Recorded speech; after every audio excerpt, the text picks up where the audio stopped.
PM મોદીના જન્મદિવસ નિમિત્તે સુરતના લોકોને મળી ગ્રીન વ્હીકલ પોલિસીની ભેટ.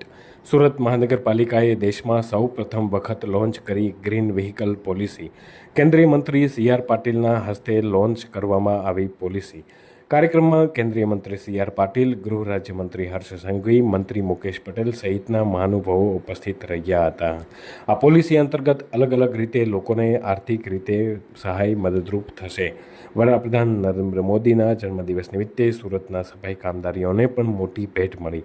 દેશમાં સૌપ્રથમ વખત મનપાના સફાઈ કર્મચારીઓ માટે એક ફંડ ઊભું કરવામાં આવ્યું. સુરત મનપાના સફાઈ કર્મીઓ માટે સુરતમાં લોકોએ 10 કરોડનું ફંડ આપ્યું. સફાઈ કર્મીઓને 10,000 સુધીની લોન વગર વ્યાજે આપવાની જોગવાઈ. એક મોટું ફંડ ભેગું કરીને એને જ્યારે જરૂર પડે ત્યારે મદદ કરવી, એવા એક શુભ હેતુ સાથે આજે જે આ કામ શરૂ થયું છે, આખા દેશમાં આખા દુનિયામાં નથી થયું અને દેશમાં નહીં થાય એ પણ તમને ખાતરી આપી. મિત્રો, સફાઈ કર્મી જે રીતે મહેનત કરે છે, પરંતુ જ્યારે એને નાની પણ મદદની જરૂર હોય છે ત્યારે મહાનગરપાલિકાના ગેટ ઉપર ત્યાં દલાલો અને પઠાણો બેઠા છે, 10% વ્યાજ ઉઘરાવે છે.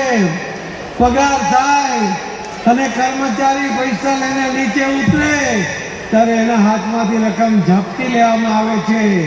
એનું ઘરનું શું થશે, એના બાળકોને કેવી રીતે ખવડાવશે, એની એ ચિંતા કરતા નથી.